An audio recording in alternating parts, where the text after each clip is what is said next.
अंधेरी हवेली का राज, ठीजन शब्द।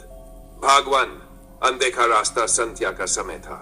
शहर की हलचल धीमी हो रही थी और दूर से आती ट्रेन की आवाज हर तरफ गूंज रही थी। अमित, एक युवा फोटोग्राफर, अपने दोस्तों के साथ शहर के पुराने हिस्से में घूम रहा था।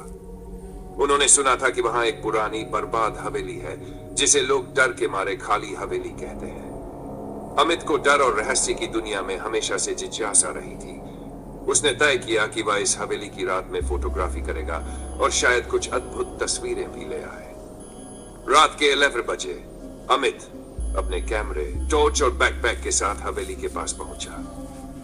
हवेली पुरानी और डरावनी थी। खिड़कियां टूटी, दीवारों पर फटी पेंट और पुराने जाले लगे हुए।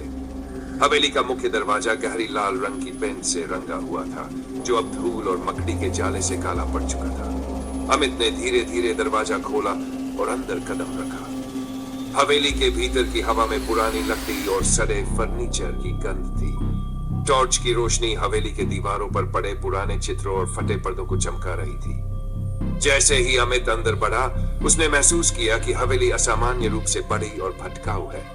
हॉल के दीवारों पर लगे पुराने चित्र जैसे धीरे धीरे उसकी तरफ देख रहे हो। उसका दिल तेजी से धड़कने लगा, लेकिन जिज्ञासा डर पर भारी थी। भाग 2, पहला डरावना संकेत। अमित जैसे ही हॉल में घुसा, उसे लगा कि हवेली में किसी की मौजूदगी। अचानक दरवाजा अपने आप बंद हो गया और कमरे में अजीब खनखनाहट गूंज उठी। उसने टॉर्च की रोशनी चारों तरफ घुमाई। हॉल के कोने में एक बड़ा दर्पण था। अमित ने देखा कि दर्पण में उसकी परछाई के पीछे एक धुंधली आकृति दिखाई दे रही थी। उसने पीछे मुड़कर देखा, लेकिन वहां कोई नहीं था। फिर उसने कैमरे की एलसीडी स्क्रीन पर देखा कि दर्पण में दिख रही आकृति धीरे धीरे उसकी ओर बढ़ रही थी, जबकि असल में कोई नहीं था। अमित का दिल डर और उत्सुकता से भर गया। भाग 3, हवेली के रहस्य। अमित ने हिम्मत करके हवेली के अंदर और गहराई में कदम रखा।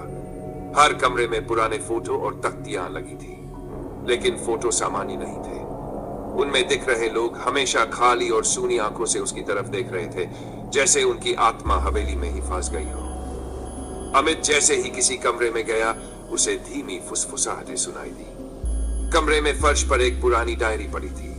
उसने उसे उठाया और पहली पंक्ति पढ़ी। अगर तुमने ये हवेली देख ली है, तो अब यह हवेली तुम्हें कभी नहीं छोड़ेगी।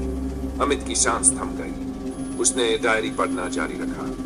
इसमें लिखा था कि हवेली में एक अधूरी आत्मा है जो हर शख्स को अपनी दुनिया में खींच लेती है, और हर 100 साल में हवेली अपनी शिकार तलाशती है।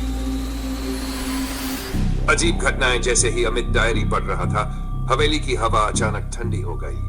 उसके चारों ओर सर्द और काली धुंध फैल गई। टॉर्च की रोशनी धुंध में धीमी पड़ने लगी। अमित, किसी ने धीरे से पुकारा। आवाज इतनी जीवित और मानवीय थी कि अमित